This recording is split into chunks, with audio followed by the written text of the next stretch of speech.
안녕하십니까. 아우데일리 브레드입니다. 이번 시간에는 우주의 치수가 성경에 명시되어 있는가 하는 주제를 놓고 말씀을 드리겠습니다. 성경은 우주의 치수를 알려주고 있는가? 이 문제에 대해서 대다수의 성경 해석가들은 잘 이야기하지 못합니다. 하지만 소수의 성경 주석가들, 그 중에서도 피터 라크만 같은 세대주의 주석가는 단연 그렇다라고 이야기하고 있습니다. 이 문제의 사실 여부를 확인하는 것은 여러분이 성경과 현대 우주론의 기초를 분석하는 데 있어서 매우 중요한 단서가 될 것이라고 여깁니다. 먼저 해당하는 본문인 에베소서 3장을 찾아서 보겠습니다. 믿음으로 그리스도가 너희 마음속에 거하게 하시며 너희가 사랑 안에 뿌리를 내리고 털을 닦아 모든 성도들과 함께 그 너비와 길이와 깊이와 높이가 얼마인가를 깨달을 수 있게 해주시며 또 지식을 초월한 그리스도의 사랑을 알아 너희가 하나님의 모든 충만으로 가득 차기를 구하노라. 에베소서 3장 17절로 19절. 이 17절 그리고 19절만 놓고 봤을 때는 특이한 점을 찾기가 힘든 평범한 내용입니다. 한마디로 그리스도의 사랑의 충만함과 그 위대함을 강조하는 교훈적인 본문인 것처럼 보입니다. 헌데 18절에 주의를 기울여 보게 되면 뭔가 특별한 의미가 들어있다는 생각을 하게 됩니다. 이 부분에 초점을 맞추고 해설한 피터 라크만 박사의 주석을 챙겨보도록 하겠습니다. 모든 학자들은 영어 성경의 18절 끝에 있는 세미콜론과 19절 처음에 나오는 접속사 and를 제거해버림으로써 18절과 19절을 하나로 이어 맞추고 있다. 그리고는 이 구절을 영적으로 해석하여 그리스도의 사랑을 마치 너비와 길이와 깊이와 높이가 있는 것처럼 영적으로 묘사하고 있는 것이라 생각하도록 한다. 그들은 그 크기가 문자적이고 물리적인 크기를 나타내고 있는 로마서 8장 39절에 나오는 상호 참조 구절을 거부해버렸다. 이 구절은 머릿돌로서 북쪽에는 새 예루살렘을 가지고 있고 피라미드처럼 4차원의 구조를 갖고 있는 우주의 구조를 다루고 있다. 라크만 박사가 하고 있는 설명의 요지는 그렇습니다. 17절과 19절은 사랑이라는 주제를 다루는 게 맞지만 그 중간에 있는 18절에는 삽입된 내용이 있는데 그것이 바로 우주의 입방체로서의 규격을 언급하고 있다는 내용입니다. 일단 이 해석이 맞는지에 대해서 엄밀히 말하자면 모든 성경 독자들이 그렇다라고 동의할 정도로 확실한 것은 아닙니다. 그 이유는 사도 바울이 모든 성도들과 함께 깨닫게 해 주시라고 한 그 내용이 이 피조 세계의 산술적인 규격이요 치수가 맞다고 하면 이것을 우리가 실제로 아는 것이 가능하냐 하는 의문이 들기 때문입니다. 만약 그것이 실질적으로 가능하다고 하면 우리는 그 정보를 어딘가에서 얻어서 치수까지 알 수 있어야 할 것입니다. 한데 사도 바울이 이야기하고 있는 배경이 성경 외적 정보가 아니라 성경 자체라고 한다면 우리는 과연 성경에서 그것을 찾을 수 있을까 하는 것입니다. 물론 사도 바울은 요한계시록 21장을 아직 보고 있지 않기 때문에 여기에서 새 예루살렘의 치수와 관련해서 언급한 것은 아닙니다. 피터 라크만 박사는 우주가 새 예루살렘의 확장된 모양, 즉 거꾸로 말해서 새 예루살렘은 대우주의 축소판이라고 간주했었습니다. 그래서 구약에 명시된 성막의 짓는 치수와 아울러서 새 예루살렘의 형상과 그 치수가 우주의 크기에 대한 암시요 참조가 된다라고 그분은 생각했었던 것입니다. 저 역시도 라크만 박사나 마찬가지로 에베소서 3장 18절에 언급된 이 너비와 길이와 깊이와 높이라는 부분은 어떠한 입방체, 그것을 피라미드라고 해야 할지 사각형이라고 해야 될지 어쨌든 입방체를 가리킨다라고 보고 있습니다. 또 이러한 표현 방식은 그리스도의 충만한 사랑에 대한 비유적 표현으로는 적합하지 않다고 생각합니다. 거기까지는 저도 다 동의를 하는 것입니다. 자, 그러면 이 주석 내용에 포함되어 있는 참조 구절을 한번 보겠습니다. 로마서 8장 39절입니다. 높음이나 깊음이나 어떤 다른 피조물이라도 우리를 그리스도 예수 우리 주 안에 있는 하나님의 사랑에서 떼어놓을 수 없으리라. 이 관주에서 언급한 로마서 8장 39절에 보면 높음이나 깊음이나 라는 피조물이 등장합니다. 이것은 분명히 물리적인 것을 가리키는 것이고 피조물로서의 높음이나 깊음이 하나님의 사랑과는 별개라는 사실을 알려주는 것입니다.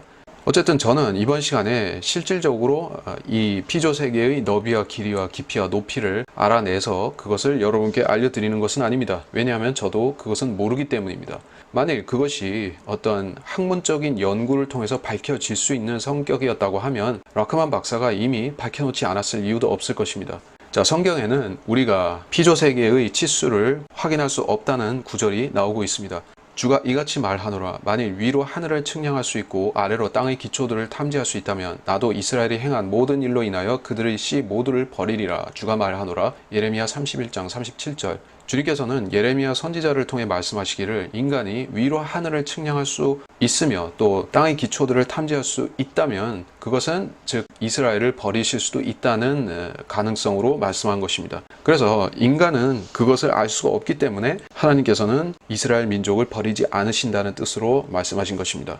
자, 혹자는 에베소서 3장 18절의 이 말씀을 예레미야 31장 37절과 결부시켜서 애초에 우리는 피조세계의 규격을 알 수 없다, 그렇게 말할지도 모릅니다. 하지만 이 두 구절은 서로 상충되는 내용이 아닙니다. 예레미야 31장 37절은 측량이나 탐지, 즉 인간 편에서 가용한 수단을 동원해서 세상의 규격을 알 수는 없다는 얘기를 한 것이고, 에베소서 3장 18절에서는 깨닫는 것을 말씀한 것입니다. 여기서 깨닫는 것에 해당하는 영어 단어로는 comprehend가 쓰였는데, 아는 것, 깨닫는 것, 즉 직관적인 부분에서 아는 것을 말하는 것이지 분석하고 연구해서 탐구해서 알아내는 것과는 좀 차이가 있습니다. 자, 그렇다면 현대 우주론은 팽창하는 우주를 전제로 하고 있다는 사실을 놓고 봤을 때 에베소서 3장 18절의 내용이 우주의 치수, 정해진 부분을 가리키는 것이라면 과연 현재 우리가 알고 있는 그 우주는 치수가 정해진 그 우주가 될 수 있는가 하는 것입니다. 우주의 팽창에 대해서는 허블 상수라는 이름으로 대중에게 알려져 있습니다. 허블이라는 사람, 이 사람은 정적인 우주론, 즉 확장되지 않는 우주론을 무너뜨리고 우주의 팽창을 주장하고 확립시킨 미국의 천문학자입니다. 1929년에 은하들 사이의 거리와 적색 편의를 분석해서 팽창 우주론을 지지하는 논문을 발표했었고, 그것을 시작으로 해서 이 팽창 우주론은 후에 대폭발 이론으로 발전하였고, 대폭발 이론이라는 것은 우주가 아주 작은 질량점에서 시작하면서 한순간의 대폭발로 우주가 팽창 과정을 시작했으며 지금까지도 계속해서 팽창이 이어지고 있다는 설명입니다. 다른 말로 해서 이것을 빅뱅 이론이라고 부릅니다. 제가 이 시간에 허블이나 빅뱅 우주론에 대해서 더 깊이 있게 알아볼 것은 아니지만, 일단 현대 과학자들이 지금 생각하고 있는 우주는 거의 무한하다시피 하는 공간에서 계속해서 확장되고 팽창하는 형태의 우주라는 사실만 알면 됩니다. 이러한 우주에 대한 개념과 관점은 근 100년 가까이 유지가 되고 있는 것이며 현대인에게 있어서는 상식과 같이 받아들여지고 있습니다. 극소수의 크리스찬들을 제외하고 누구도 이 팽창 우주론이 사실인지 가짜인지를 확인하려고 하지 않습니다. 누가 이것이 성경적인 세계관이냐고 묻는다면 저는 이것은 절대 아니라고 대답할 것입니다. 앞서 예레미야 31장 37절은 사람이 하늘과 땅의 높이와 깊이를 측량하고 탐지할 수 없다고 말씀했는데, 그것은 인간의 능력이 미치지 못한다는 말씀이지 창조주로서 못하신다는 뜻이 아닙니다.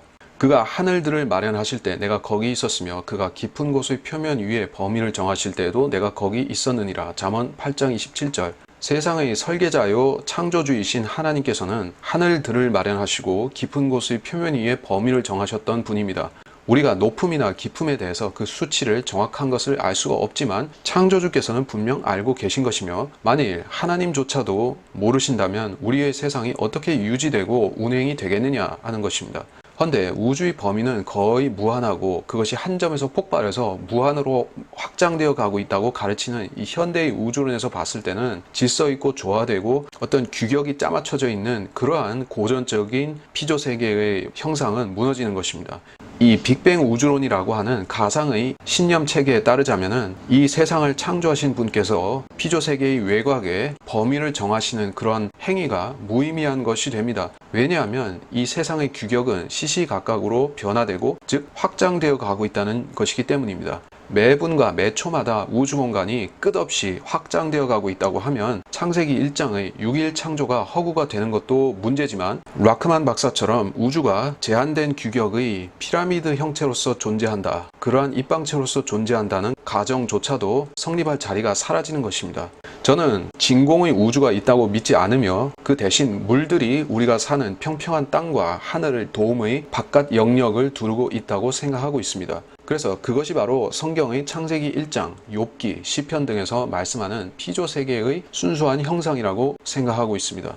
피터 라크만 박사를 따르고 있는 세대주의자들은 이 현대 우주론에 대해서 상당히 의혹을 제기하면서도 어정쩡하게 받아들이고 있습니다. 사실 지동설, 만유인력, 팽창하는 우주라는 것을 기정사실로 받아들인다면 우리는 에베소서 3장 18절을 우주의 치수로 해석하기 어렵습니다. 그것은 인간으로서도 알 수가 없고 창조주 자신도 알 수가 없는, 결코 측정할 수 없는 영역이 될 것입니다. 왜냐하면 우주는 끝없이 확장되고 있으므로 창조주께서도 그 치수를 알 수 없는 것입니다.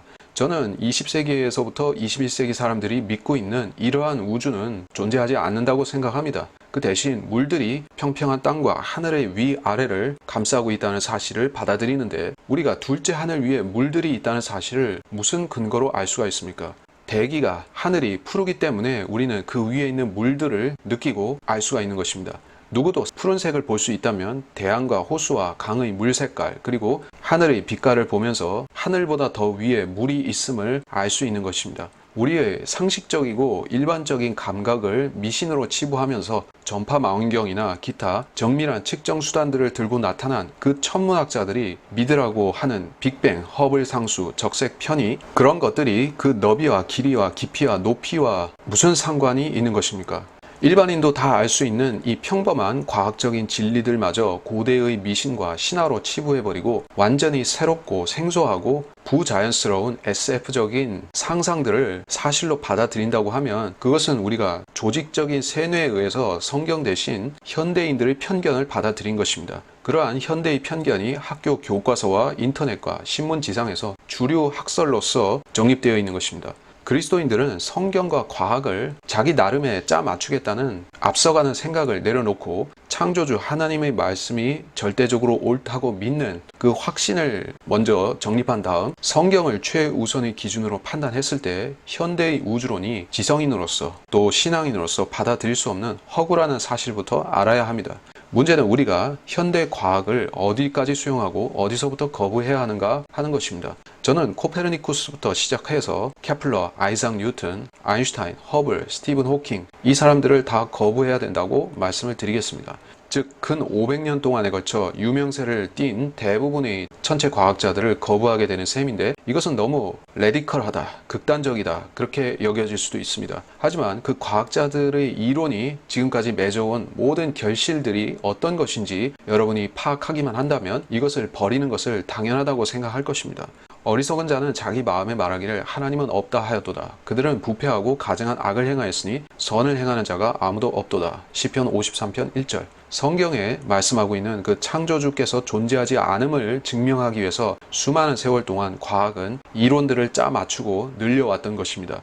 오늘날 성경적인 창조주 하나님을 믿는 사람들은 자신의 믿음을 변론하기 위해서 그들이 믿을 수 없고 믿어서도 안 되는 무신론자들과 이교도들이 과학에서 이론을 따오려고 노력하고 있는 형편인 것입니다. 저는 그렇게 해서는 안 되고 이제는 완전히 과학의 패러다임 속에서 헤매는 일을 멈추고 창세기와 성경 전체를 66권을 기준으로 한 완전히 새로운 과학의 패러다임을 구축하자고 말씀을 드리고 싶습니다. 현행 과학에서 만들어 놓은 시스템과 공식들 중에서 유용한 것은 써도 됩니다. 하지만 천체 물리학에 관해서만은 대부분의 이론들과 공식들과 숫자들이 허구로 가득 차 있기 때문에 그 중에 대부분을 버릴 수밖에 없습니다. 그래서 새로운 성경적인 천체 물리를 정립한다는 것은 굉장히 힘든 일이고 이것은 한두 사람의 힘으로 힘들 수도 있는 그야말로 수백 수천 명의 천재들이 달려들어서 해도 모자랄 만큼 어렵고 막중한 일이 될 것입니다. 아무리 힘들고 막중하다고 해서 계속 방치하고 기존 과학에서 독점권을 행사하도록 놔둬서도 안 될 것입니다. 현재로서는 저도 성경 중심적으로 평평한 지구를 이야기할 수밖에 없고 저는 과학을 전공하거나 과학에 대해서 어떤 라이센스를 가지고 있지 않기 때문에 소위 말해서 전공자들과 박사들과 특히 이제 천체 물리 쪽의 전문 지식을 소유한 사람들이 저에 대해서 도전장을 내민다면 저는 사실 과학적으로 답변하기는 힘듭니다. 하지만 제가 한 가지 확신하는 것은 지금 이 시대와 앞으로 올 시대는 현재의 천체 물리 그 과학 시스템 자체도 무너질 때가 거의 다 되었다는 것입니다. 과학자들이 상정하고 있는 그 우주는 암흑 물질과 암흑 에너지가 지배하고 있는 소위 말해 미스테리한 세계인데 거기서 어떤 외계인이나 외계 문명이 나타나서 스티븐 호킹이 이야기했듯이 인류를 공격한다거나 식민화시켜야 한다고 했을 때 어떤 합리적인 답변이나 이유 제시도 할 수가 없는 것입니다. 실제로 성경에서는 하늘에 있는 천사들이 이 땅에 내려올 것이고 요한계시록 12장에서 그 천사들은 이 땅에 내려와서 인간들을 식민화시키고 또 특별히 하나님을 믿는 사람들을 대적하고 죽일 것이라고 요한계시록은 말씀하고 있는 것입니다. 그래서 우리는 다가올 시대가 과학의 패러다임을 통해서 이제까지 인간들이 자신의 상식을 풍요하게 만들고 또 성경이 설명하지 못하는 모든 미지의 영역들을 과학이 다 해결해 준다고 믿었던 그러한 세상이 이제는 끝나는 것입니다. 소위 말해서 과학이나 신화나 사실이 뒤섞이는 초현실의 시대가 오게 되는 것이고, 그런 시대가 왔을 때 현행 과학을 믿거나 또는 현행 과학과 결부된 성경을 믿고 있는 사람들은 신앙이 흔들리고 확신이 허물어지는 그런 때가 온다는 것입니다. 물론 그런 결정적인 한 방이 전 인류에게 가해지는 시기는 지금 이 교회 시대의 끝이 아니라 대환란 때가 될 공산이 크지만, 어쨌든 지금 이 시기에도 밑밥을 깔고 분위기를 조성하는 일은 계속되고 있는 것입니다. 그래서 외계인의 존재, 외계 문명의 존재 여부가 점점 핵심적인 관심사로 떠오르기 시작하면서, 또 바티칸이라든지 나사나 각국의 정부들이 외계 문명과 UFO에 대해서 사람들이 주의를 환기시키고 관심이 대중적으로 높아지게 된다면, 결국 성경은 이것에 대한 답변을 제공해야 되며 그리스도인들에게 적절한 대답을 해줘야 되는데, 현재의 과학으로 상식을 채운 사람들에게 있어서는 전혀 해법이 나오지 않는 것입니다. 즉, 외계인의 존재를 믿으면서 성경이 그것을 말씀하지 않았다라고 성경의 부족함을 인정하든지, 그들이 타락한 천사들의 사실을 인정해야 되는 것입니다. 어느 쪽으로 스텝을 옮기든지 간에 현재 대부분의 대중이 믿고 있는 그 지동설과 우주론은 붕괴되게끔 되어 있습니다. 앞으로의 시대에 하늘에서 내려올 그 존재들은 외계인이 아닙니다. E.T.의 형상이나 각종 SF물에 나오는 그러한 외계인의 형상이 아니라 사람과 똑같이 생긴 소위 초인들인 것입니다. 그러한 자들이 내려왔을 때 사람들은 고대 신화의 토르라든지 이집트, 바벨론 신화라든지 이러한 초고대의 영웅들을 떠올리게 될 것입니다. 또 노아의 시대에 있었던 거인들을 생각하게 될 것입니다. 바로 그런 시대가 우리의 눈앞에 곧 펼쳐질 것이고 지금 오고 있습니다. 자, 그래서 그리스도인들은 누구보다도 먼저 이러한 시대의 변화에 대비가 되어 있어야 되고, 사탄이 온 세상 사람들에게 주입시키기 위해서 만반의 준비를 갖추고 공세를 시작하려고 하는 이 시점에 먼저 대비가 되어서 외계인의 미혹, 우주가 존재하며 우주의 행성들의 생명체들이 살고 있다고 하는 그 거짓말을 한마디로 그 근본부터 박살내야 되는 것입니다. 수많은 사람들이 속을 준비가 되어 있는데 그들이 속지 않도록 그 거짓을 깨뜨려 버려야 되는 것입니다. 더 많은 사람들이 진실을 깨닫고 그리스도를 구주로 믿고 그 미혹에 빠져들지 않도록 막아야 되는 것입니다.